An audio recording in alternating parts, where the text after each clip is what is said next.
Hey guys, Jen here from Jen Michelle Coaching. And what I want to talk about today is how do you talk about men when they're not in your presence? And this could be with a man that you're actively dating or in a relationship with, or it could just be your mindset around men in general.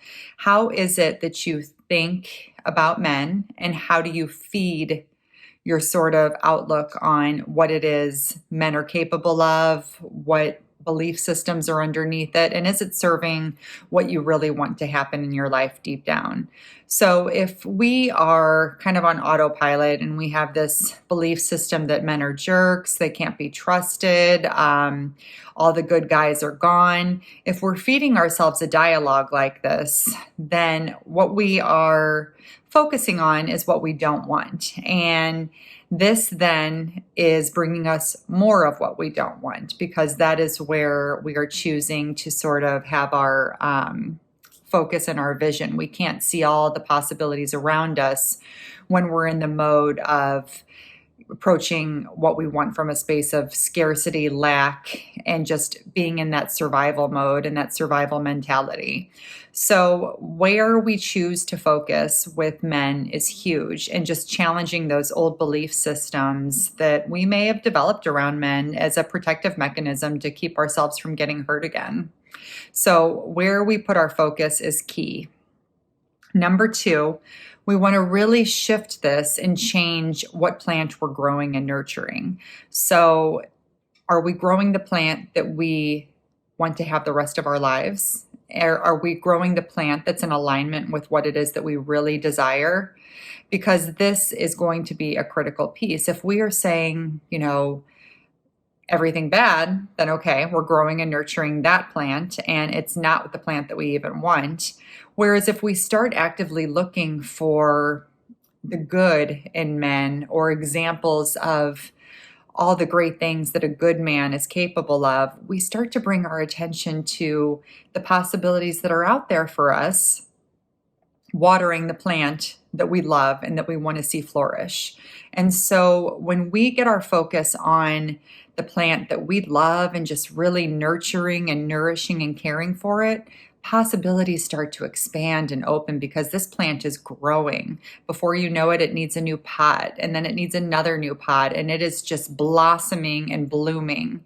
And it's the same thing with our mindset and our beliefs. Where are we choosing to put our focus, and how can we really look and expand the possibilities within us and how we see men, and stretch what may not be true? Question those old dialogues and stories, and where did I learn this, or why do I think this way, and where can I get some examples that show me that this just isn't true? Where are some friendships or some examples in life where I can really see how, wow, he really stepped up, or that was a great guy and I would love to be with a guy like that? Or anything in your life where you are really choosing to see the beauty and the abundance that awaits you when it comes to all of your love, dating, and relationship possibilities. Number three is, okay, yes, sorry. Notice when you're assuming the worst. This is a big one, because if we are in a dating or relationship situation and we kind of have a weak mindset when it comes to men, we're already going into it feeling like, well, I'm going to be disappointed, or, this isn't going to go well, or he's just going to hurt me, cheat on me, I'm not going to be able to trust him type of thing. We immediately are going back to the past. We're not even in the present moment with him. So we are applying the worst case scenario to the current situation, and we're not even giving him a fair shake, right? We're not even giving him an opportunity to show us who he is and what he's capable of. For most humans, the more we choose to trust and assume the best, the more that's reflected back to us. But if we go into a situation expecting to be let down and expecting to be hurt, we generally get that back in return, because what we choose to expect and focus on within ourselves tends to be reflected and mirrored back to us. Because it's just one of those things in life that we don't see and we're not fully awake to, but the patterns and belief systems in us play out because that's what's on the menu. That's what we see on the menu. But if we expand the possibilities within us and expand the curiosity, the menu gets bigger and the pages get wider, and suddenly we're seeing things in a very different place than we could before. And so, how you talk, think, and act with men is key. So, is it in alignment with what you want? And some changes you can make today, I would recommend biting your tongue, not talking about men in a way that's not in service to what you want.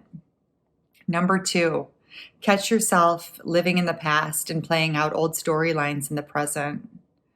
And number three, take such good care of yourself so you really can feel into the sense of worthiness and the sense of deserving to have a good man, a good love, a deep, passionate, and intimate relationship. Feel into that abundance of possibilities within you. Because as you start to lighten and shift the way you feel, all of those doors will start to expand and open for you. And if you would like additional resources on this or anything to just really enhance how to draw out the most beautiful aspects of men and relationships, go to my site at jenmichellecoaching.com and download my free guide, Magnetic Sensitivity, and it will give you tips and tools on how exactly to do this.